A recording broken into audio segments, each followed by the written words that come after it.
It's college football season, which means you need the unbeatable coverage of Sling TV, starting at just $35 a month. Sling has all the big games on the biggest channels like ESPN, ESPN2, ESPN3, SEC Network, ACC Network, Fox, Big Ten Network, Pac-12 Network, Longhorn Network. If they got a network, Sling's got it, all for the best price.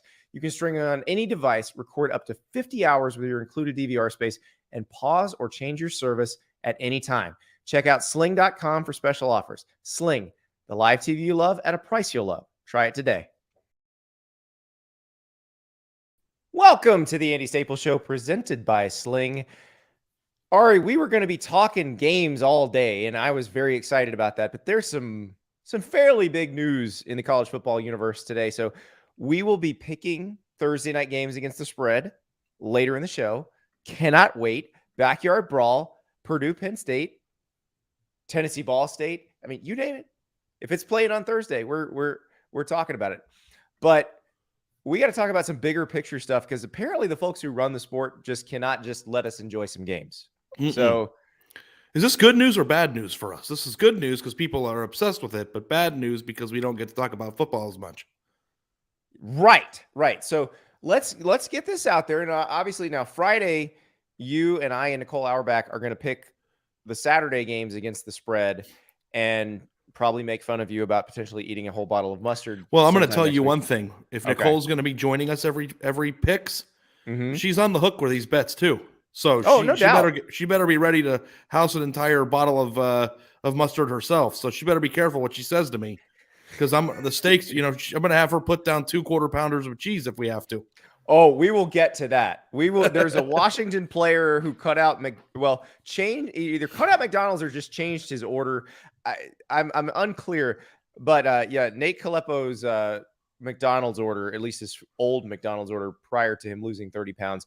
We have to discuss that as well. That is right in the wheelhouse of this show. But first, we got to talk college football playoff.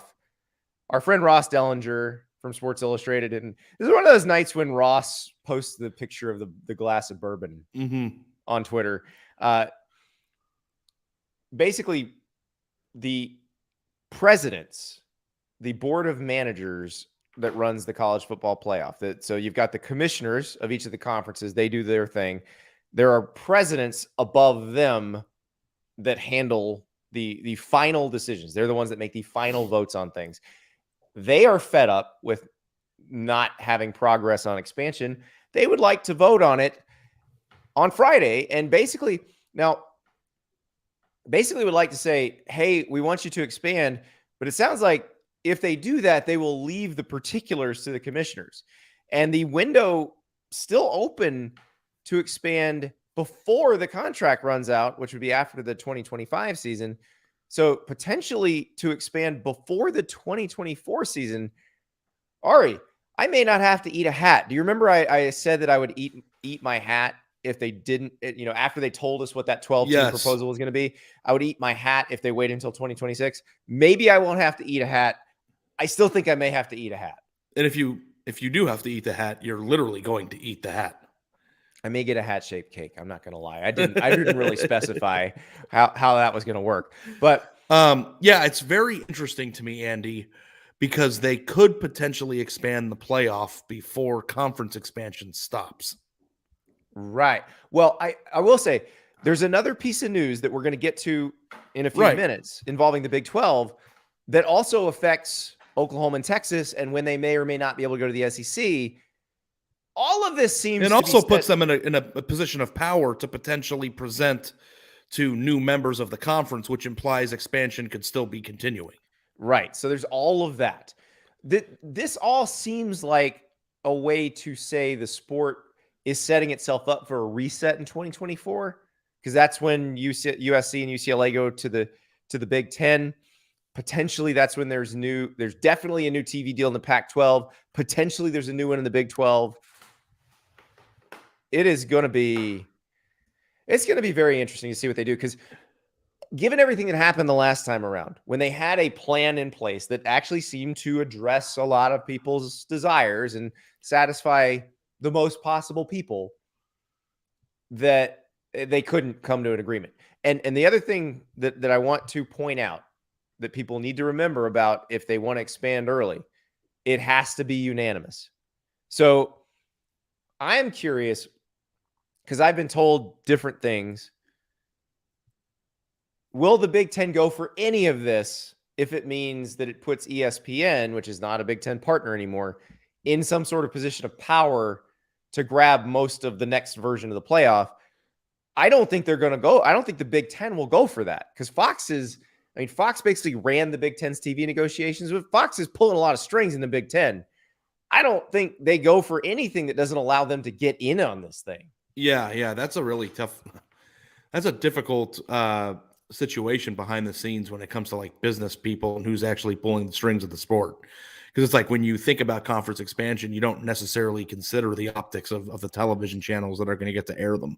Yeah. And to make it unanimous, you have to make sure that everybody's in line and pulling in the same direction, not just from a kumbaya, what it was good for college football aspect, but the more important aspect here, Andy, which is the financial one. So, I don't know. I don't know the answer to that question, but it doesn't seem like that would be the best scenario for the Fox channels, obviously, and the people who are paying the Big Ten $1 billion a year to air their games.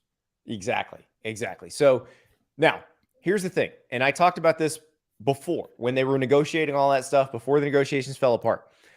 Again, I've been told different things, but one of the things that someone who has seen a lot of these deals has told me is it is possible that if you add new games that are not part of the bowl structure, that are part of the playoff, which would be those first round, or the opening round games on campus, that you could potentially sell them to whoever you wanted to, because they are something different. Free agents. Right. And so I find it very hard to believe that ESPN wouldn't have first right of refusal on that they wouldn't be able to say, no, we will buy that for whatever price you want to charge. But I guess conceivably the powers that be could charge so much that ESPN balks at it and say Fox doesn't. And it actually, is there a number that could cause either of those channels to balk at it? I'm sure there is. There is, you think? Historically, Rupert Murdoch companies have tried to reset the market in situations like this and have paid astronomical sums that nobody thought anybody would pay, and it got them into position. That's what Sky Sports did with the first Premier League TV contract in the 90s. That's what Fox did to get the NFL away from CBS in the early 90s. Because basically CBS was like, well, we've been doing the NFL forever. We're just going to up our bid a little bit and they'll give us the. And then when the Fox bid came in, the people at CBS were like, oh my God, we would never pay that. Yeah. And Fox got it. And then CBS found out how bad it is to not have the NFL. And then the next time around, they had to pay. Take some thick skin at the beginning, but you know what you're buying. Exactly. Like you're buying a property that is invaluable and will be watched by what's the average viewership on that? 10 million, 15 million plus on those games for the playoff games. Yeah. You're talking about getting at least 10 million and up into the 20s if it's a good enough game. To your point, when it comes to the entertainment aspect of all those things, any additional opening round games that would theoretically be played on campuses will go through the sky too. It doesn't matter what round it is. If it's a playoff game, I think that it'll garner similar. Like, do you think that like a random Pitt versus Cincinnati game in the first round will achieve numbers the same way that a first round semifinal game would in the current system? No, but I'll tell you which one does. Let's say Alabama being 9-2 or Georgia. Yeah, let's say Georgia has to go to Michigan. Yeah, I mean, who doesn't want to watch? Well, I mean, you've got properties like Michigan State, Penn State, Notre Dame, all these like Florida, who doesn't, Texas. Exactly. Like Florida and Penn State are a good example. Those are teams that would have made a 12-team playoff. I think each one would have made it 3 times had it been put into effect in 2014. Can you imagine what people would want? How many people would want to watch Florida going to Happy Valley? So you're saying you have to be a psychopath like the people who listen to our show and me and you to watch, some random Pitt game? You're still going to watch that game. I think that everybody's going to watch them. Still. We're all watching Pitt tomorrow night. We will get to that. I cannot wait. I mean, in every single person. Brawl. Well, the reason why I use Pitt is because Pitt would have been in tonight. Last year. Yes. So it might not have the largest fan base in the entire world, but I think that college football general fans of the sport will consume any game regardless of who's playing in it if it has playoff It has stakes. And also, remember, whoever wins that game is going to play whoever, there's a team sitting. If it's the 12-team model, and we don't know what it's going to be. There's been talk about a 16-team model. Does the vagueness of it scare you at all?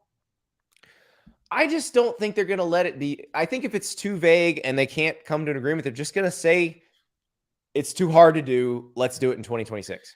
So the person who wrote that book, the evolution book that we all had to read, I think it's banned now. I don't know if it's banned or not. Are you talking about Charles Darwin? Charles Darwin, that's right. Okay. And the evolutionary chart of the ape that's morphing into the human? Yes. I feel like college football is that ape right now that's morphing into its final self. So what is it? Is this Cro-Magnon or Neanderthal college football? I think it's Neanderthal right now. Okay. And it wants to become Homo sapien at the end, right? Right. But as it's getting up and growing and walking upright, the climate that it's going to evolve into isn't completely set yet. So I'm thinking of this Neanderthal that's changing based on what is most apt for his survival at the current landscape of the world, right? And then it not being completely intact yet, which means that too much evolution before the foundation settles is a scary proposition to me. Yeah, because you evolve into the thing that you're supposed to be living in, but if you're evolving while that thing's not set, you follow what I'm saying? It doesn't make any sense. I do, and the other part of this is the business end of this. It is really hard when you have existing contracts and people have motivation to not give any. If everybody had the motivation to just say, let's rip up the old one and start a new contract in 2024, that would be easy. But I don't think this is easy because ESPN has no motivation to give any other network a chance to horn in on this thing. So they would be like, no, we want to control it till 2026. And then, if you'd like to make the deal till 2030, hey, we're here for that too. Yeah. And of course, the Big Ten, which again, Fox pulling a lot of strings behind the scenes, is going to be like, nope, not doing that. And it has to be unanimous. If you take away the business side of it, though, Andy, doesn't the way that the playoff is structured as it pertains to automatic bids, total slots, doesn't the way the college football is situated have to be set in stone to have a clearer picture of how you'd want that to be set up? Because automatic bids kind of pertains to how many conferences there are, how many conferences are going to be entitled to those automatic bids. Could this be their way of trying to control further realignment? I mean, it could be. But I don't know how you possibly could create a system that's going to start before eat your hat territory when the entire scope of what the conferences are going to look like could be dramatically different in 12 months from now. We forgot about realignment, but it's still very much alive because it hasn't happened. Just because nothing happened in the last 2 months, everyone's forgotten about it. But Oregon and Washington still think they deserve to go to the Big Ten. Yeah. With USC and what the Big 12 is doing with these early television contract negotiations is trying to put itself from a leverage standpoint in there to have future earnings to present to potential future partners. I mean, that's the whole point of this, to know exactly how much money's coming in order to be more sexy to the people they're going to convince to try to join their conference. That's exactly right. And we're going to talk about the sexiness of the Big 12 and TV negotiations when we come back. It's college football season, which means you need Sling TV, where you can watch unbeatable college football coverage starting at just $35 a month. Get everything you love about college football, like rivalries, marching bands, bowl games, conference power rankings, all of it with Sling. Plus, Sling has all the biggest games on all the biggest channels like ESPN, ESPN2, ESPN3, SEC Network, ACC Network, Fox, and the Big Ten Network, and the Pac-12 Network, and the Longhorn Network, all for the best price. And the best part is getting Sling is easy. It's easy to set up and even easier to use. You can stream on any device, record up to 50 hours with your included DVR space. Plus, you won't get locked into a long-term contract. So if you're looking for the perfect place to spend your Saturdays, you need to take a look at Sling, where you can get everything you love about college football for the best price. Check out sling.com for special offers. Sling, the live TV you love at a price you'll love. Try it today. Seems like every holiday brings the expectation of cooking a show-stopping feast. But Labor Day is a little more relaxed, and it's a good reminder that it's a nice time to spend less time in the kitchen and more time having fun with the people you care about and, of course, watching football. Now through September 10th only, get a special Labor Day deal and save $150 off your first 6 meals at Freshly. Made fresh, delivered straight to your door. Freshly's not one of those where they send you a bag of food and you got to chop it up and then cook it and do all this other stuff. No. You peel it, you heat it, you eat it, and it's delicious. If you need a gluten-free diet, they have an incredible gluten-free menu. If you don't, they have a massive catalog of dishes that will make everybody in your family happy. Freshly delivers nutritious, healthy meals to you. You get delicious, nutritious, prepared meals delivered right to your door. Prepared, the key word. You don't have to chop squat. Freshly fits your lifestyle with plans tailored to every dietary preference. Choose from their freshly fit meals or try the various gluten-free, dairy-free, plant-based, carb-smart, or calorie-conscious menu options. Celebrate the holiday with Freshly's Labor Day special and spend less time in the kitchen this fall. Now through September 10th, get $150 off your first 6 meals at freshly.com/Andy22. That's $150 off at freshly.com/Andy22. Freshly.com/Andy22 for $150 off your first 6 orders if you order by September 10th. Okay, so we talked about the college football playoff news. There was other big news on Wednesday, and that is the Big 12 wants to enter discussions with ESPN and Fox about an accelerated timeline for a new TV deal, which theirs ends in 2025, in June 2025. So the new deal would start with the 2025 football season. The Pac-12's ends a year earlier. The Pac-12 has already triggered its early negotiating window, but does not yet have a deal. The Big 12, if you read the release, they did not trigger their early negotiating window. I'm getting very in the weeds here. But basically, they said they're going to talk to the broadcast partners about a potential deal. There's a couple pieces to this, Ari. One is the whole Big 12 versus Pac-12 thing. You know, one saying, no, we're stable. The other saying, no, we're stable. And if the Big 12 can get an earlier deal, then it could have some certainty if it would like to try to go after Pac-12 schools. Ditto if the Pac-12, which may want to expand, wanted to go after some Big 12 schools. So kind of feels like they're fighting to the death here a little bit, doesn't it? It does. It does feel that way. And I don't know if this necessarily means that ESPN or Fox are going to be willing to do anything. You know? Yeah, that's the number one question that I had when I read this today was, what if they start hearing numbers they don't want to hear?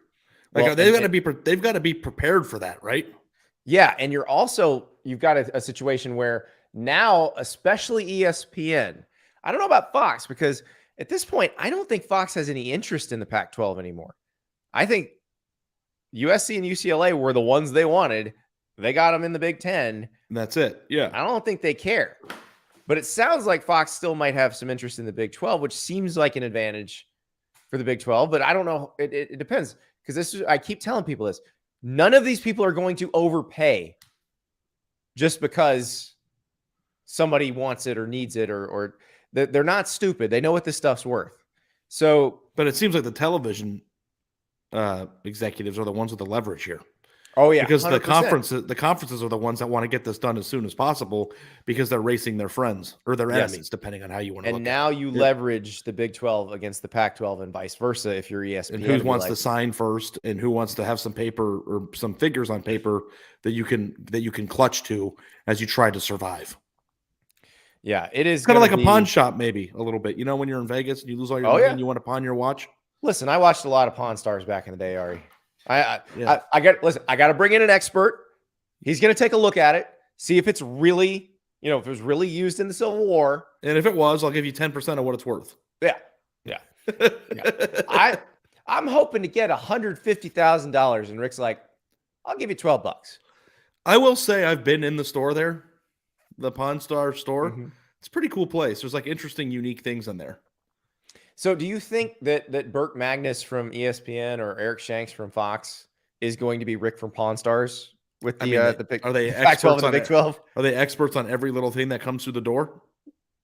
Well, they're experts on this, and they can probably bring in their own expert. They're independent. Yeah, we'll bring in our own expert. What's Texas and Oklahoma? I got a guy who knows exactly what Texas and Oklahoma are worth. I got another guy who knows exactly what USC and UCLA are worth. And whatever the answer to that question is, we're going to give you even less than you think you're worth. I don't. It's like I'm trying to come up with like a dumb Ari Wasserman You just analogy. did. The pawn shop is the greatest analogy there is. Yeah, no, but like you take something in like the 1969 Corvette Stingray, black. Yep. There's a big scratch on the side of it. And you're just hoping they won't notice. They'll notice. And they'll be like, well, this knocks like 30 grand off the price. And then they'll buy it, for the ridiculously low price. And they'll be like, we're going to take it to our body guy. He's going to fix it for like $500. Yeah. And then taking it to the body guy, if you're the television studios, is hopefully getting that conference television rights at a much better deal than putting them in a position to expand and then getting better dollar for dollar value on the investment that you made than it was worth when you made that contract. This has been quite a week, by the way. Go Bucks 005 has pointed out we have Bible stories on Tuesday from Jim Harbaugh. We have you talking Darwin, and now we have Pawn Stars.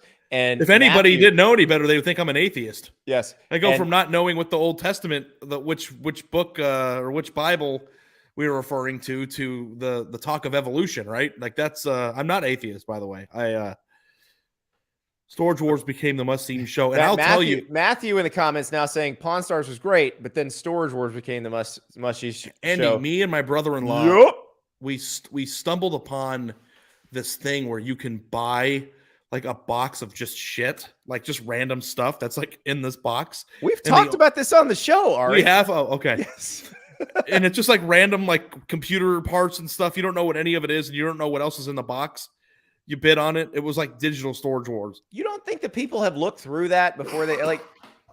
At least with like Storage Wars, you're watching them cut the lock. I think what it was like Amazon factory returns of like stuff they didn't sift through.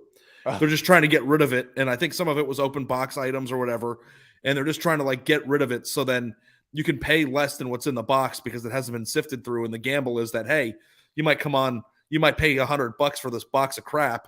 But in that box, you could find like a digital like sound card for your computer that's being sold for $800 and like 8 times your money in like a second. And I watched Storage Wars, and I know it's completely like staged. But are you telling me that you wouldn't go with me to a real one if they did it and 100% bid with me? I would. Do you know how much fun that would be? Oh, looking through somebody's old crap, absolutely. It'd be amazing. Like there's like an antique toy from 1963 back there that's worth 10 grand. You paid $70 for the storage locker. So with the Big 12, and we've tortured this analogy enough, but the Big 12 clearly wants to make a deal and wants that deal to fall at the same time as the Pac-12 new deal. Coincidentally, that is when the SEC's final deal with ESPN, the one that was the CBS package, goes to ESPN in 2024. The Big 12 has 2 members that are headed to the SEC. Brett Yormark, the new commissioner of the Big 12, has said he would be open to the possibility of some sort of exit agreement as long as it made all parties better off. Right. That may be happen. Like the tracks for that may be being laid right now, because it wouldn't shock me. And we've said this before on the show, but it really wouldn't shock me now if you saw Texas and Oklahoma in the SEC in 2024. They probably would have to take a little haircut, write a check, leave some money with the Pac-12 or with the Big 12, however that works. Because remember, Texas and Oklahoma going to the SEC also becomes a bargaining chip for the Big 12 when dealing with ESPN. Yeah, right. Because there's like a package deal there that maybe you could come up with, or more allocation towards one end. It's still kind of coming from the same boat. I don't know. The funniest thing about this whole thing is that I think that the general sentiment of fans, Andy, is that they hope that the college football landscape takes its final form sooner rather than later. Because there is something that just feels weird about watching Texas and Oklahoma in the Big 12 still. And it's like the sooner we can get USC and UCLA in the Big 10 and Oklahoma and Texas into the SEC, it can start to feel like, well, this is the sport that we're dealing with. And it kind of feels like we're in this weird limbo of waiting for teams to leave former conferences, go to the new conferences, all while we don't know what the playoff is going to look like. And it's just kind of like it's watching it's weird. I don't like college football purgatory. And building a new playoff in purgatory. It just, I don't know. It seems just kind of bizarre to me. But, whatever you got to do to get the dollar, I guess. Well, that's what I still wonder is, are these presidents with the CFP vote, are they trying to control realignment a bit and slow it down and stop it? Because that's the one thing that, even though the presidents are the ones that cause all this stuff, they don't like it and they don't want to be blamed for it. So if it was a attempt at control, take me into Andy Staples in charge land and tell me how you think that would manifest. Maybe it offers a sense of stability to the Big 12 and the Pac-12 if they feel that their champion is going to get into that expanded playoff, which would calm those schools down. Like any school that might be considering jumping from one to the other would calm them down and make them want to stay with the schools they're with. How much would an individual school that might be approached to leave the conference or be apt to want to leave be swayed by the potential of playing in a conference that has an automatic bid when all the TV money is what's really driving the boat? Like, how important is that? Because they're not getting the TV money. There's only a few of them that would be in line for the TV money. And so the ones that have accepted reality and know they're not getting that TV money just want stability. They just want to know where they're going to be. They want to see it at the table, even if they don't get to eat as much as the other people. Exactly. They want to know. They want to know they have a chance, that if they win their league, they have a chance to be in the playoff, that they're still viewed as being on that level. And if I'm Kansas State, Oklahoma State, Washington State, Oregon State, if I'm those schools, I want that. I want that stability now. Yeah. Especially because the world is so dysfunctional with teams that have less passionate fan bases or less robust fan bases having a seat at the best table. Mm-hmm. There's teams that are in the SEC and in the Big Ten that are just kind of like, I'm happy we were in this conference. Oh, I know. And it frustrates the schools I just mentioned. It frustrates their fans to no end. Can you imagine that, like Oklahoma State's fans' temperament looking at an Illinois fan? Oh yeah, they're furious. Absolutely furious. They seems wrong. Feel the same way about Vanderbilt. No, yeah. Kevin with a good question. Do you think the Big Ten and the SEC would be okay with automatic qualifiers? I do, because I think they understand it makes it a more national sport that will produce more money in playoff revenue ultimately, and will probably keep casual fans watching their games. I wrote about this a few weeks ago, where I imagined, like, I'm an Oklahoma State fan or a Washington State fan, and if my leagues get basically shut out of the playoff, if they created some sort of smaller playoff where it was mostly going to be Big Ten and SEC schools, I'm out. Like, I'm not watching Storage Wars. Michigan. I'm watching Storage Wars instead. Like, yeah, I'm with you. Well, why would you? Why would you be engaged? 2 million people watch Ohio State, Michigan. They're not all Ohio State and Michigan fans. Like, I know. That's maybe 5 million of them. The other 10 million are coming from somewhere else. Yeah, wanting to be a part of the show and know that, how is this game going to impact the sport that my team's a part of? Right. So it behooves the Big Ten and the SEC to let them. Also, automatic qualifiers is good, but also, it's not like the Big Ten and the SEC are going to be starved for at-large bids either in that same exactly. system. And I also don't think that, because the Big Ten's insistence on naming the conferences that get the automatic qualification, that was just a way to stall, to make that not happen. There's no possible way that they could do that right now. Well, there's no need to do it now. Like, the Big Ten will never be left out. It will always have multiple teams in the playoff. Yeah. So that it's not even an issue for them.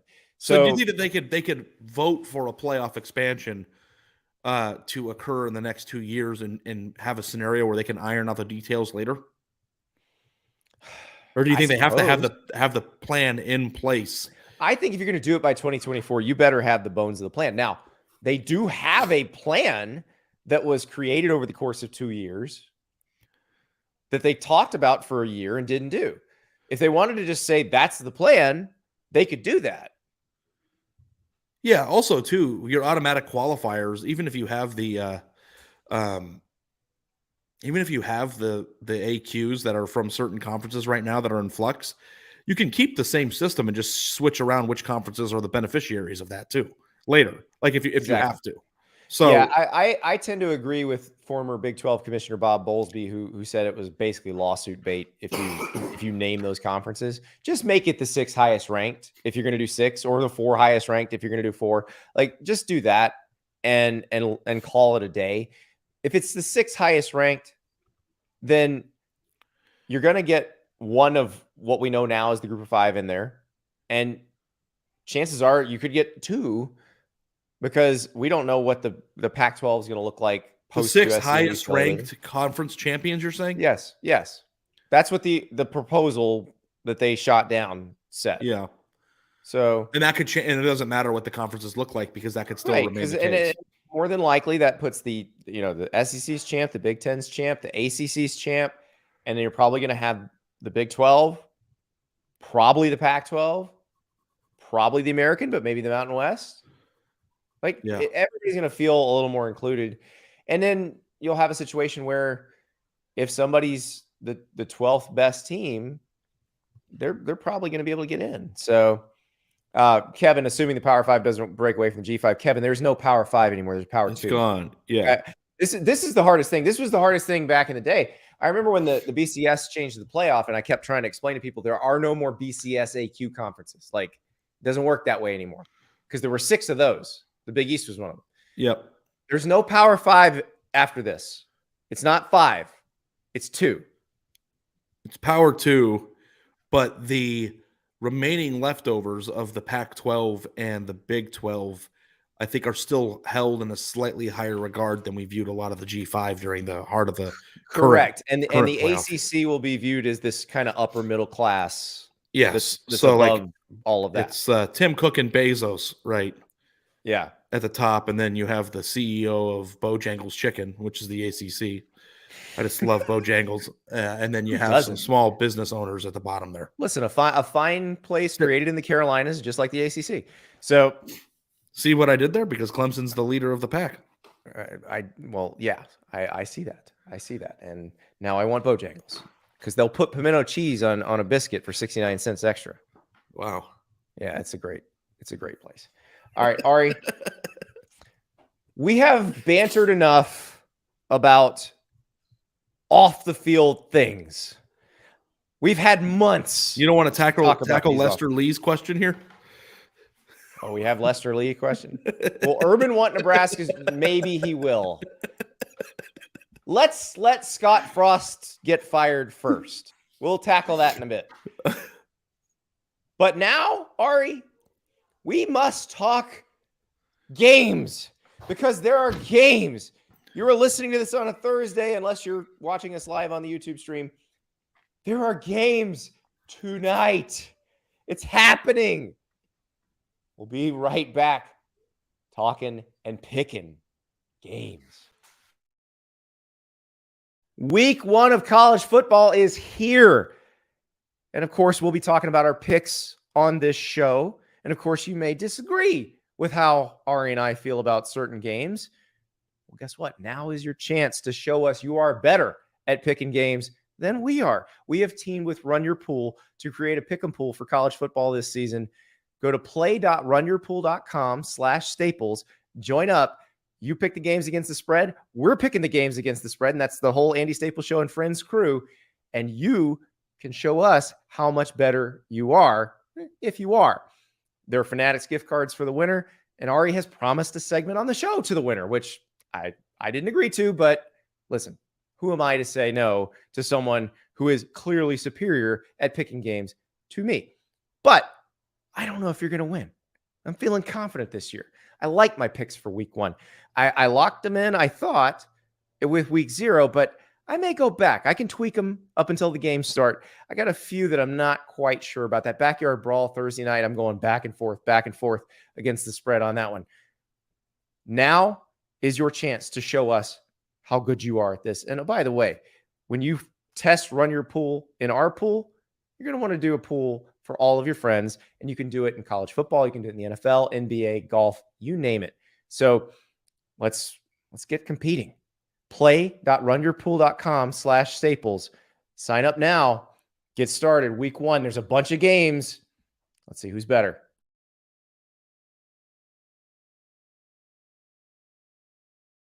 Labor Day weekend coming up next weekend. Huge college football weekend.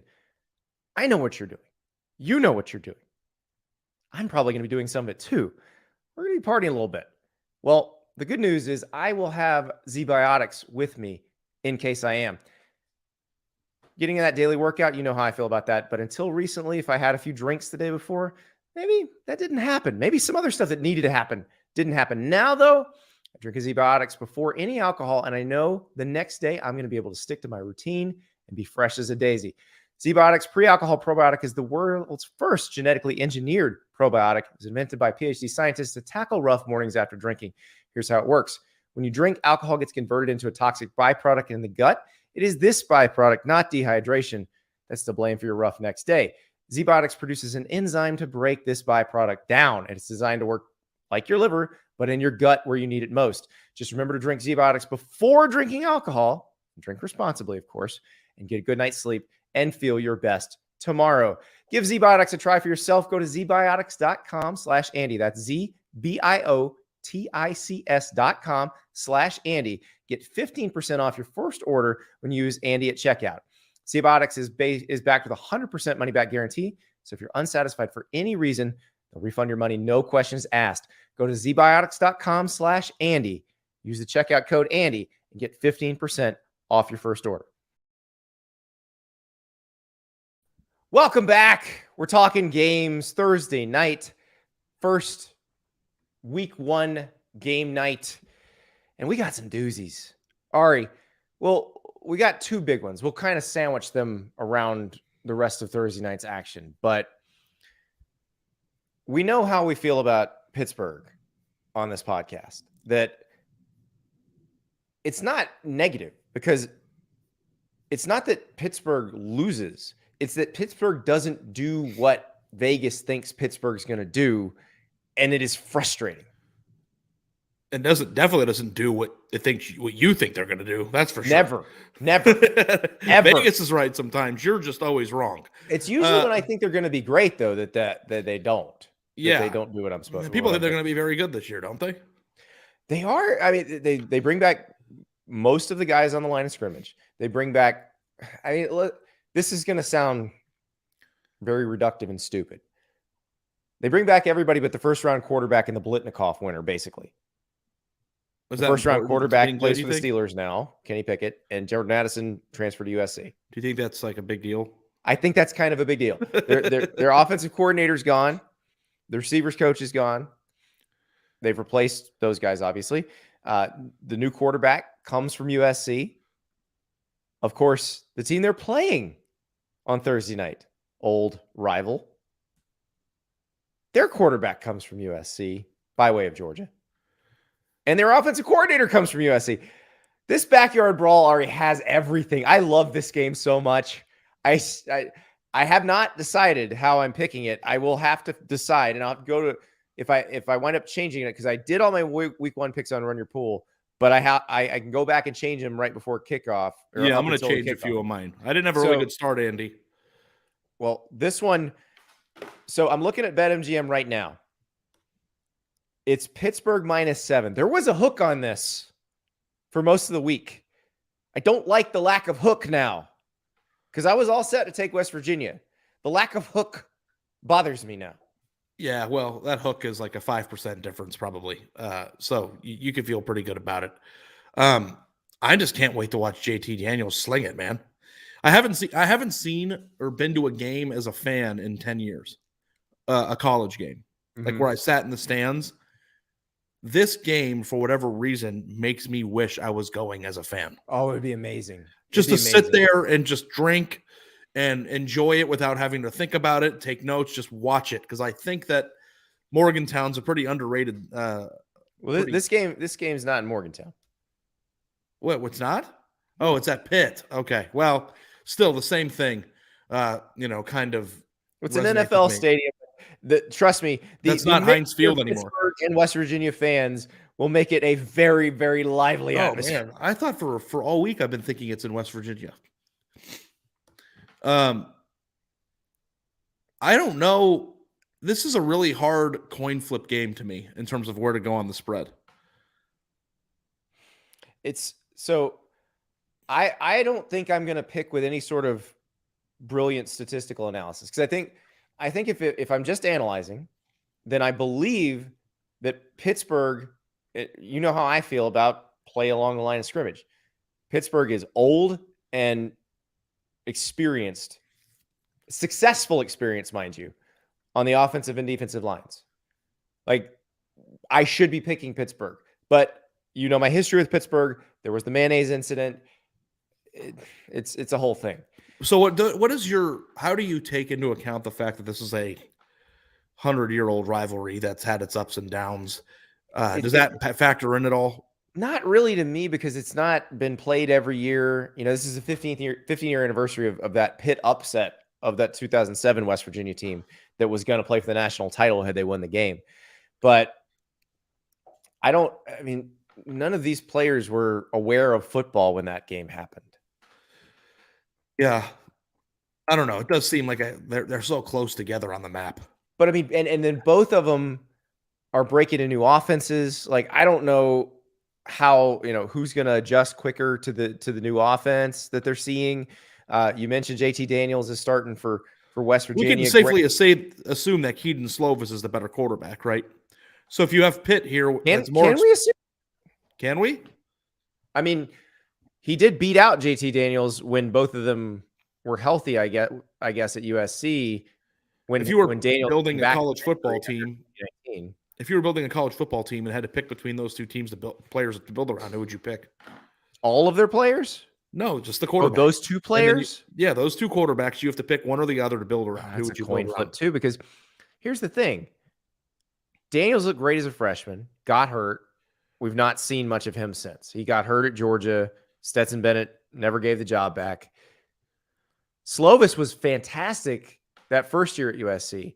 Then he got hurt. Forgot how to throw. His mechanics and he talked about this with Antonio Morales, our USC beat writer. It was really a fascinating story. And I was, you felt so bad for Kedon Slovis dealing with this. I don't know who I would pick of the two. This is the problem here. Like, and then you got Kedon Slovis talking trash. You got the Pitt or the West Virginia people putting it on the video board on the honorary Pac-Man Jones locker in the locker room. I mean, I do think that this does kind of have like a rivalry feel to it. And the fact that it's on a Thursday night. It's a rivalry game. Oh. Yeah. But you just said that the players I don't know how much these players. But it does feel like it. It feels like it just because of the distance between the two, the fact that the cultural differences between these two are vast, despite the fact that it's only an hour and a half away from each other. In this game, I expect it to be close. I think the 7.5 would be a nice little cushion here. I was 7.5. I felt more confident picking West Virginia. I do not now. And I mean, everything says I should pick Pittsburgh, but the problem is every time I get in that situation where everything says I should pick Pittsburgh, I pick Pittsburgh. If you pick Pitt, I'm going to put my house on West Virginia. What happens if I pick West Virginia? You're going to lose. Pitt wins by 30 if you pick West Virginia. You can't win. You're saying it does not matter what I do. It's not about what they're going to do. It's about what you're going to do. That's what's going to determine the game here. So I'm going to pick the wildest result. I'm going to go for the wildest result then, which would be picking West Virginia.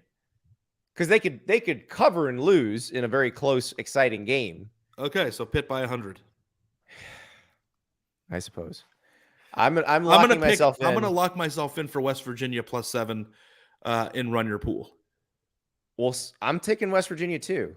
Okay. Do I need to switch now? And a brothers, Andy, rent it. Are you sure you want to be on the same side as me? This is the side that I was going to pick before your pick. So all you've done is make me feel worse about it. Well, I'm glad I could help. Yeah. Glad I could help. Go Bucks 005. When is the Akron St. Francis pick coming up? Come on, Fighting Joe Moorheads all the way. Zips. There are a lot of games. What does Zips have to cover in this game? We gotta find that one. There might not even be a line for that. I don't know. I don't know if there is. I don't think there is a line for that one. Akron is 100,000 plus 100,000 to win the national title. There's no line for it that I can see. Okay. I was gonna say I didn't have it on my BetMGM app because I figured there wasn't one. So, but All right. So what's next? Toledo, Long Island? How about Central Michigan, Oklahoma State? The Fighting Jim McElwains head to Stillwater. I cannot get that Oklahoma State opener last year out of my head, where you knew, okay, these guys are pretty good defensively. How are they going to be offensively?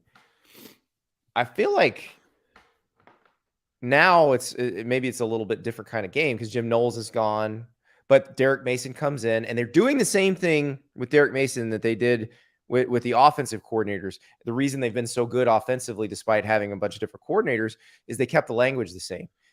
Same thing for the players. The language is the same. Derek Mason had to learn a new language, basically. I mean, I would assume that they stay pretty good on defense. I've been watching Rodrigo on Hard Knocks, so I know that they don't have the same guys, but they do bring back some good players.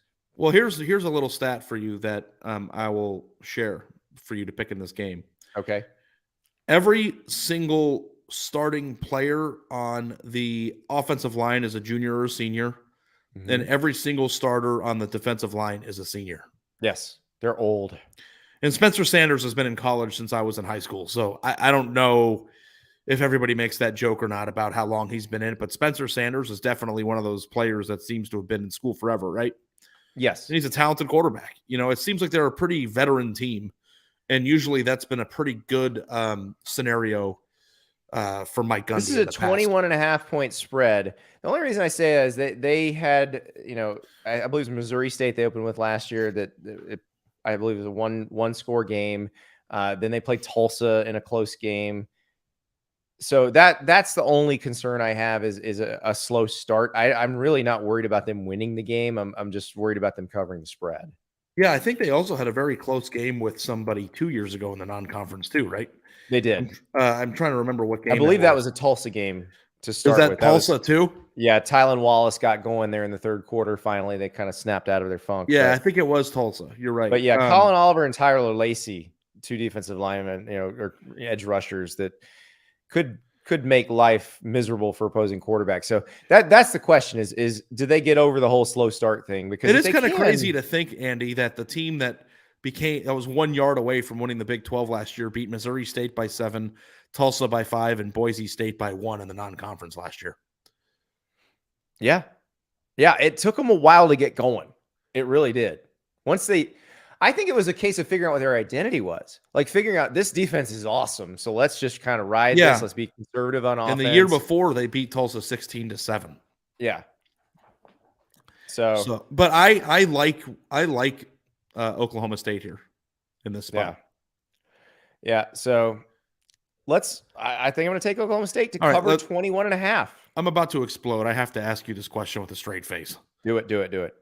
Is Purdue going to beat Penn State on Thursday night? Oh, no. We that's the other piece of bread on the sandwich. So we have to be in the meat still? Okay. We got one more game to talk. We're going to talk about one more game, and then we're going to talk about Purdue. Okay, because I'm ready to take a bite out of that sandwich. We got to talk about Purdue and Penn State. Okay. We'll talk about the team Purdue beat in the bowl game last year. If you watch the Music City Bowl, they're probably still throwing touchdown passes, Aidan O'Connell and Hendon Hooker. But Ball State opens at Tennessee. 35.5 point favorites, the old Vols. We know Tennessee is going to be able to score points. The question is Tennessee's defense. Ball State was very good in that abbreviated 2020 season. Fell back to earth, went 6-7 last year. Tennessee should be able to score buku points on everyone. The question is, can they stop can that defense stop a team that should be overmatched? Yeah, and the thing too is that like people look at MAC schools and they're like, they can put up points. Like if you have a leaky defense, they can find the end zone. I like Ball State in this matchup because I think that 35.5 is a lot of points. Yeah, and I think that they could maybe score 17 or 21 in this game.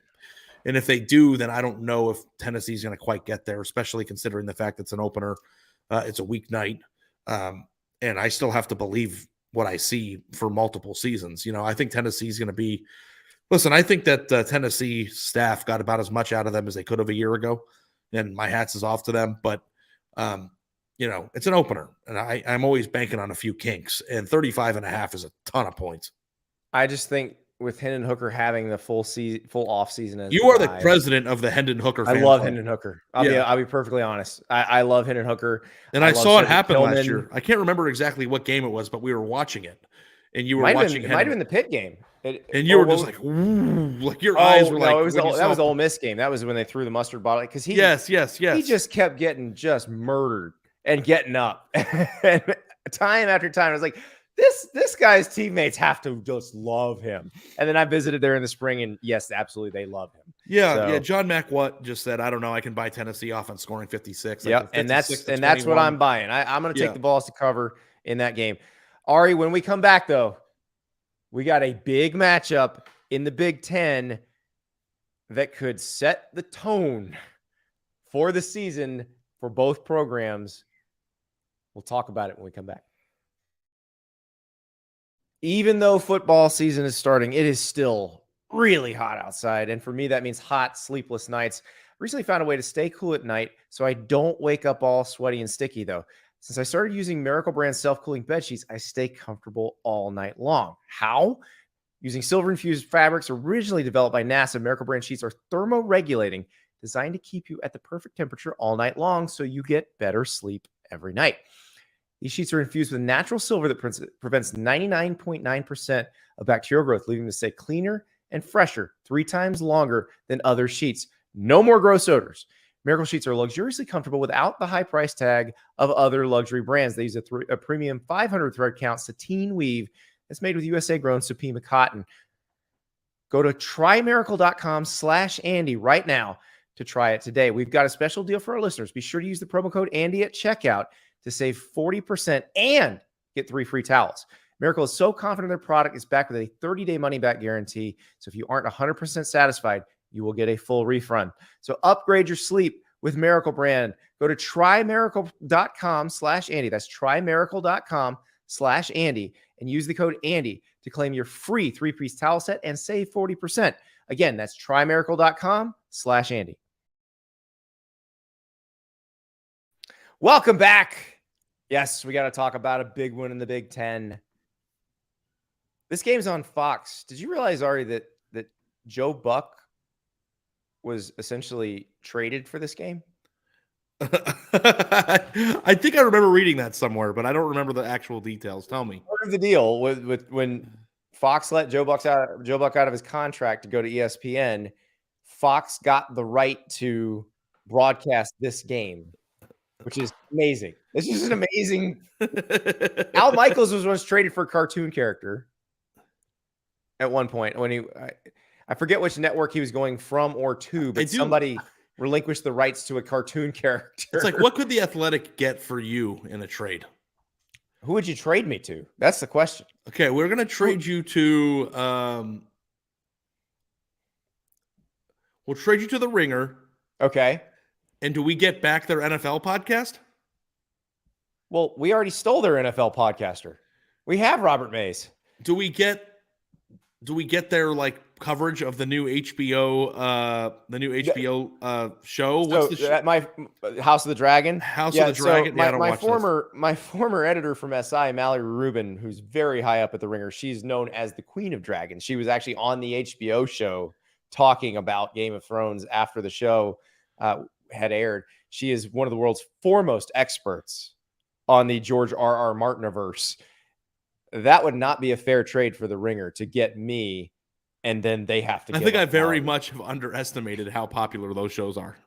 Well, also having worked with Mallory, I can assure you, Mallory's worth a lot more than me, just in general. I don't know. So, you put me on the spot about what the terms would be. I just think it's funny to think about like people trading employees for anything in return. It is amazing though. Like that, this was Joe Buck essentially. So what the greatest trade of this type that I ever heard of that never happened is when Katie Dolan was working for Fox, there was a proposed trade that never came to fruition in which Fox would get Ian Dark, the soccer announcer, and Marty Smith. And this was before Marty had shot to superstardom doing college football stuff. He was still doing mostly NASCAR.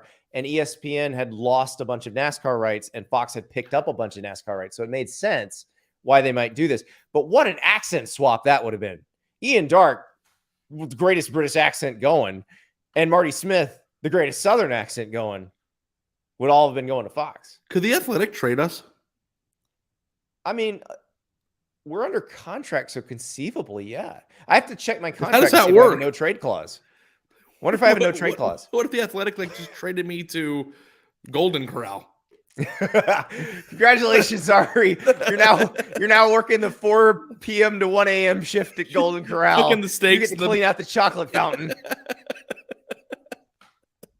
That's scary. That's funny. Okay. Yeah, that's a funny little twist of this podcast I didn't see coming. But okay, let me ask you again. We're back to the bread, right? Yes. Is Purdue going to beat Penn State on Thursday night? So, as you've pointed out several times in this game has come up, Purdue lost the best player on either side of the ball, David Bell and George Karlaftis, which obviously makes a huge difference. Both of them are going to be very successful NFL players. Purdue, however, does return one of the best quarterbacks in the Big Ten and maybe one of the best quarterbacks in the country in Aidan O'Connell. Now, he's going to be throwing so Tyrone Tracy and Charlie Jones, the Iowa transfers, could be big-time targets for him this year, which is amazing to me to think about, that Purdue may just have exported some of it or imported some of its passing game from Iowa. But if you were an Iowa receiver and you had the option take that trade, play with those quarterbacks or play with Aidan O'Connell, you're leaving. Yeah. I'm just like sitting here in my office thinking about what the first game of the post James Franklin contract extension being a loss to Purdue in the season opener looks like. It would be a nightmare for them. It would be a nightmare. But because Penn State fans are already at the end of their ropes with him. But you know how I feel about road favorites on a weeknight. I know. The spread's 3.5, so it's not like this is going to be some sort of major upset if Purdue wins the game. This is like a Penn State's laying 3.5, and like you're nervous to take that. Now, you've said over and over again that you feel like this is kind of a bridge year for Penn State, that next year they could be, much more talented roster. You're supposed to beat Purdue in the bridge year, by the way. I know. Yeah. I know. But what if Purdue's good? Purdue was very good last year. What does good mean? Like 9 wins? 9-win team. Purdue won 9 games last year. Yeah. I mean, if Purdue wins 9 games again, Jeff Brom's getting a contract somewhere else, right? Purdue can pay him. They sure can. I'm telling you, Purdue enters that Kentucky best job in the universe discussion, because if you're at a Big Ten school that is not used to being successful and you can produce fairly consistent success, they're going to pay you a fortune. Yeah, I just see the plan at Kentucky with the consistent success is outlined already. I don't know what that plan is at Purdue. Right. That's the difference.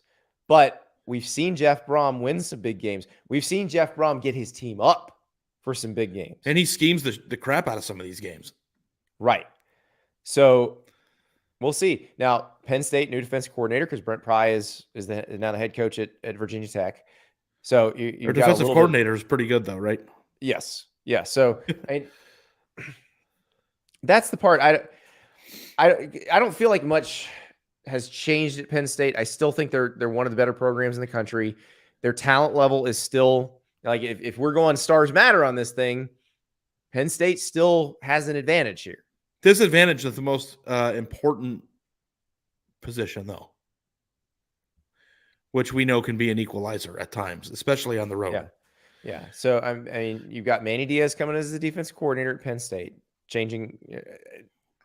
He doesn't necessarily have to change that much, and he's been successful as a coordinator. So, I don't know. I was on Purdue months ago. I was ready. You saw this coming months ago, huh? No, I just thought this feels like a trap. Or not even a trap, but Ross 8 is going to be ready to blow the roof off. It's going to be like when Ohio State came in 2018. It's going to be that sort of atmosphere. First game of the season. They're super excited. They had a really good year last year. They got a good quarterback coming back. Like, it's going to be a tough environment. Now, I know Purdue isn't Wisconsin by any stretch of the imagination, but doesn't this kind of remind you of last year's opener for Penn State? They had to open up on the road in Madison. And it was an ugly, hard game to watch, and they won by 6 going away. The difference is, I think Wisconsin is still kind of like, I don't know about our quarterback. Purdue, they got a dude back there. Yeah. I mean, Penn State is going to be my pick here because I'm just going to throw caution to the wind. You just don't want to see what happens next if they lose to Purdue. You don't want to see. I genuinely think they're just going to win the game. The email that Audrey Snyder is going to have to read from her readers if they lose to Purdue. Yeah, no, I feel for Audrey if that were to happen, but I just, Aidan O'Connell is a very good player, and I think that Purdue will be able to score points. And look, Sean Clifford is not. I feel like people don't give Sean Clifford any credit at all. Like, Sean Clifford is a decent quarterback. Like, they beat Iowa last year if Sean Clifford doesn't get hurt. Yeah. And maybe we're looking at that season entirely differently. Yeah. I mean, like, people who've listened to me on the show talk about Drew Aller, think that I think Sean Clifford is terrible. I don't think he's terrible, but here's the thing I will say. Purdue won 9 games a year ago, but Purdue, for the first time in program history, had a actual argument for having the best offensive player and the best defensive player in the Big Ten. Now, you might be like, well, what about Aiden Hutchinson? What about Chris Olave? What about Garrett Wilson? The fact that they have an argument for David Bell and George Karlaftis a year ago, I mean, in 2 very important positions as well. You wouldn't be completely laughed out of the room. You would not be. So the fact that even was a thing, I don't know if I'm ready to get back on the 9-win train. And how about this? So they had David Bell and George Karlaftis, and like, the George Karlaftis story is really interesting about how he got there. He was, living there, didn't want to go far from home, had offers to go elsewhere. But you've seen Jeff Brom get some players now that, like, he got Rondale Moore. Rondale Moore could have gone anywhere. 4-star top 300 defensive end from Indy this week. So we've seen Jeff Brom do this. So I'm starting to think there might be somebody else there that we're not aware of yet. He knows what the hell he's doing. I mean, David Bell was the top 115 player, and George Karlaftis was the top 70 player. It's not like they just fell out of the sky. Right. George Karlaftis was a big time recruit. Yeah, I mean, he was a fringe 5-star prospect. Stay close to home because his mom was dealing. They had moved over here after his dad died. There was a whole, there was a lot of reasons why he wanted to stay close to home and go to Purdue. So but Rondale Moore, he obviously knew Jeff Brom from before. Jeff Brom is a Kentucky guy, and so understood, where Rondale Moore was. There's been kind of a hook to all these. Yeah. But I think Jeff Brom has also shown that if you are a very good player, that they will feature you and you will be drafted pretty well. Yeah. I mean, I think that the actual truth is, we talk about NFL talent development at these big time programs. And the fact is if you're really, really good coming out of high school and you put the work in, 99% of the Power 5 schools will get you drafted. You'll get drafted. It's like the secret's out. And they did a good job of getting him, and it certainly paid dividends. I just don't know if I'm on the Purdue's going to win 18 games in 2 years train right now. I don't think they have to win 18 games they don't have to be a 9-win team to win this game. No, I know, but that's the type of team that you would expect could win this game. What are the implications for Penn State here? Like, it's just kind of like win 8 or 9 games this year, have a solid season, sign this class that they have put together, and start the Aller era fresh next year with a bunch of expectations, or do they want to win or expect to win 10 games again? It's Penn State. You should always expect to win a lot of games. You should always expect to compete. I know, but what's the fan temperament? Like, are they coming into the season expecting big things? They're not jazzed. They're not jazzed. I mean, we've talked about that. We've had them talk to us. We've had them talk to Audrey. They're not super pumped for this season. Yeah. So you're going Purdue? I'm going with Purdue. Yeah, I'm going to go Penn State. It's kind of one of those things of like playing poker and you get to the river. Somebody shoves. It's like, I want to see it. So I'll lose if I lose, but I'm going to see it to the end. I have no problem with that. You can make a convincing argument either way. Great game though. Very excited to watch. I'm so excited. I really wish that they weren't on at the same time. Yeah, I know, but the thing is, it's prime time on a weeknight. You can start in between 7 p.m. and 9 p.m. Eastern. That's your window right there. So they're gonna have to overlap. Yeah. So this is gonna be a lot of fun, Ari. I am so excited. But before we leave, and I realize we've gotten into hour and 5 minute Ari talks about aliens territory, but we're not going to do that. Did you watch the Phoenix Lights thing? No. We're going to talk about McDonald's, another one of Ari's most favorite subjects. Nate Caleppo at Washington. This is from Mike Vorel, he's the Seattle Times Washington beat writer. So Nate dropped 30 pounds of weight while adding 100 pounds to his squat during the offseason. And according to Mike, he did it in part by dropping McDonald's. This was his order every single time at McDonald's. Every time, he said. 2 double quarter pounders, 2 McChickens, a large fry, an Oreo McFlurry, and a large Coke every time he went to McDonald's. I thought, as a college student, you said double quarter pounder, right? Double quarter pounders. Yeah. That's a 740 calories per double quarter pounder, by the way, if you're keeping track at home. A Twitter user named Terry, who's very helpful and good at math.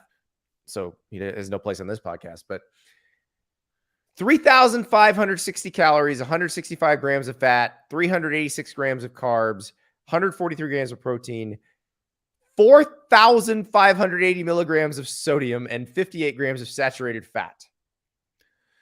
I mean, I've put down some McDonald's in my day. I don't know if even my fattest moment that I would be able to eat that much food. That's what I was trying to think. And the thing about it, too, is that it's like the mixing of McFlurry after all that with Coke. It's just like you're putting a lot of different elements in your body there. That's a lot of bubble guts right there, is what that sounds like. So because those double quarter pounders are big. I mean, they're heavy sandwiches. So I will, in high school, McDonald's, I was a 20 McNugget, 2 supersized fry, large Coke. That was my high school McDonald's order. But that's not nearly as much as this.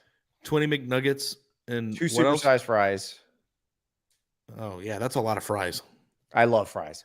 Now, my Wendy's order might have been a little more comparable. My Wendy's order was 4 double stacks, but that's a quarter pound. That's not the double quarter pounder. So I guess it's a pound of meat either way, because I had 4 of them. 4 double stacks, a large fry, a large Frosty, and a large Coke or sweet tea. My McDonald's order at my worst in my life was always the Filet-O-Fish meal with the side cheeseburger, because they're small. Did you supersize it? No, I never supersized it. What's wrong with you? I'm not done with my order yet. Why would you want a dinky thing of fries? I'm a big variety person. I don't know if you know this about me. I know. I've heard your mall food court. Yeah. Potpourri. So I always went air, land, and sea. So I do the Filet-O-Fish meal, medium, just regular size, a cheeseburger, and a 4-piece nugget. 4-piece nugget. What's the point? I mean, there's a certain point where it's just like a lot of food. I mean, like I can't have a 10-piece nugget, a double quarter pounder, and a double Filet-O-Fish. It's just too much. So it's a little bit of everything, which is what I like. Hank on our live stream. The man ate 4 entrees, fries, and a Coke, and Ari's worried about the McFlurry on top. Well, it's not about. I'm not worried about like the amount of food. I'm just saying it's a volatile ingredient to throw down the gullet along with all that other stuff. I'm just so. Because you know what dairy does to some people's stomachs. Oh yeah, I do think 18-year-old Andy could have put down his order and been okay. I will tell you right now, 43-year-old Andy would vomit halfway through. Yeah. I think I could do the 2 double quarter pounders, large fry, and McFlurry. I don't know. It's the chicken sandwiches that really... That McFlurry is going to feel so heavy. You eat that McFlurry at the end. Yeah. And as someone who does not drink the fully leaded soda anymore and hasn't for it would make you feel sick if you ate it. Yeah, I mean, I don't think I've had full strength soda except on rare occasions, like where maybe I get a Mexican Coke with, a certain, like when I'm in Texas getting barbecue. It's probably been 20 years. And like that would be just so heavy. The large full on Coke. And I would love to try this as a bet, but I think I'm going to respectfully decline that this year because I just don't want to eat that stuff right now. I mean, well, me and Nicole may have to bet on that. We'll yeah, see. I mean, I'll let you do it if you think you could maybe do it, but I don't want to stick the needle back in my arm. Hank says, my brother and I tried to down a Long John Silver's treasure chest each in college. Realized it's the worst decision of my life. About 8 chicken planks in. Now I will. Okay, here's why I think I might have been able to pull this off in my heyday. This was my high school Long John Silver's order. My mom would occasionally stop and pick this up. Please cast no judgments on my mom. She should have said no, but she didn't. She would call, what would you like? My usual. 10 chicken planks and what Long John Silver's called the fries for 4. That's what I would eat. And usually I would eat that about 4:30 and go back and eat something else later. So what's that like during your football days? Yeah. So at least you were like super active because like here's the thing about Long John Silver's. It's delicious. The batter's delicious. They actually have very underrated chicken tenders, and people don't realize it because it's in the chicken planks are amazing because it's in fish batter. It's in the fish batter. Yeah. But there is no place on earth that will make you feel worse after you're done eating a meal. It's like my metabolism was so revved up at this point, and my system was so used to the garbage that I was putting into it, that didn't even faze me. Yeah, I don't know how you could do that. I mean, without wanting to just like sit there on your couch with the fan on for the next 4 hours. I couldn't even eat half that now. No way. I mean, it's a lot of food, Andy. You're not supposed to be able to eat half that. I know, but it's strange. It is strange being this person in this body now after being that other person in that other body for so long. I mean, like maybe you'll have to eat some wild Alaskan Long John Silver's pollock here. Well, it's like I went on Pardon My Take, and before we started recording, Big Cat's like, you can't ever talk about being the fat guy again. And I'm like, I'm not going to. But it is still strange to me to have been that person who could eat all that stuff, and now I probably just couldn't. Yeah, you don't. Well, I mean, I saw what you did at Chompy's, and that was only 3 years ago. Yeah. Do you think you could do that now? No, not a chance. I'd be doubled over in pain. Yeah. Chompy's is a deli in Phoenix. Those what are they? What were the sliders? Those things were amazing. Yeah, they were Jewish sliders. They were it was roast beef on challah, right? No, it was pastrami on challah bread with. That's what it was, pastrami on challah. But on the slider, you also had a potato pancake on the sandwich, which I don't think you recall. And you had an entire Reuben, which was a Mile High Reuben sandwich. That was. Yeah. You ate that whole thing. No, it was like a corned beef and pastrami, but yeah. Yeah, whatever it was. It was the meat was that thick. And you ate both sides, both pieces of rye bread. The entire fries, I think. The entire order, my fries, and I think I stole Landis's fries too. The entire order of fries on that plate, and then you had, I think, was it 12 of the sliders? No, or 8? No, they're big. It was like 6 of them.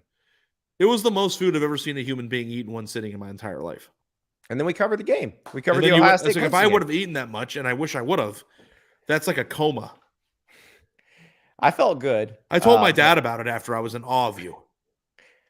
Speaking of which, Ari's dad obviously was on the show on our bonus episode after the Nebraska loss to Northwestern. Shout out to Ari's dad's dentist, who is a listener. Yeah, and if you're listening to the show right now, you made my Father's Day. He texted me, he goes, Ari, you're famous. I'm like, trust me, I'm not. But he recognized my dad's face from the YouTube video. Love it. It wasn't even his name. It was his face, which makes him the celebrity, really. Are we big with dentists? Is that a thing? I mean, I would listen to the show while cleaning teeth. Absolutely. Thank you so much for taking care of my father's teeth, sir. I don't know what your name is, but maybe I'll get a cleaning next time in Phoenix. You can take care of mine. Hank says that I should host Man versus Food. Great food in even greater quantities. I agree. I don't know why. Did you ever watch Man versus Food? When you watch Man vs. Food, did you ever think I could do that? I knew I could. Well, no, there were some that I knew I couldn't do.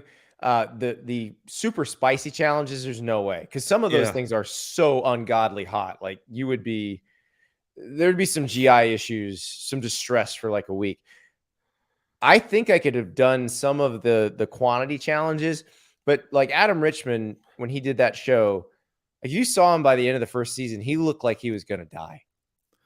And you notice he lost a bunch of weight, and then they brought it back, and he wasn't doing any of the challenges. They'd find some people who were local to do the challenges, because he's probably like, I am not. That was a really good show. Do this to myself. There's some people on YouTube that do eating challenges that will eat like. I mean, not that this is a unique perspective, because Joey Chestnut is a professional eater, but didn't he eat like 57 Big Macs in one sitting or something? Oh, these people eat. Absurd. These people eat. Like me and you are talking about this meal. That's a mint before his meal, right. Whatever. And there's no joy in that. That is for sheer quantity. Like I enjoy eating. Like there's nothing that seems appetizing about the way he has to eat the hot dogs for the. There's some people on YouTube, like this Raina Wong person is a woman actually, and she just smashes large quantities of food. I mean, we're not talking about like 3,700 calories. We're talking like 30,000 calories in one sitting. You know what I mean? Yeah. And I don't even know how the human stomach can even handle any of that stuff. So, hey, listen, if you got the gift, I guess use it. I don't have it. It's people ask, like, do you miss being known as the food guy? I don't. I would rather be this size now, and you'd rather have a six-pack. I'm gonna slap you through this like thing. 4. The last 2 are a work in progress. Your washboard abs are making me forget who you once were, and it's a bad thing. Yeah, it's the last 2 I'm still working on, but we'll get there. There's time. All right, Ari. Games coming. We got games. I realize, people who are in charge of college sports, that you have things you want to do and you want to vote on playoff stuff and all that. That's fine. But guess what? Get it over with. Let us enjoy our games this weekend. We've been waiting a long time. We'll talk to you on Friday. The show is brought to you by Sling TV, the TV you'll love for a price you'll love. Check out sling.com for special offers.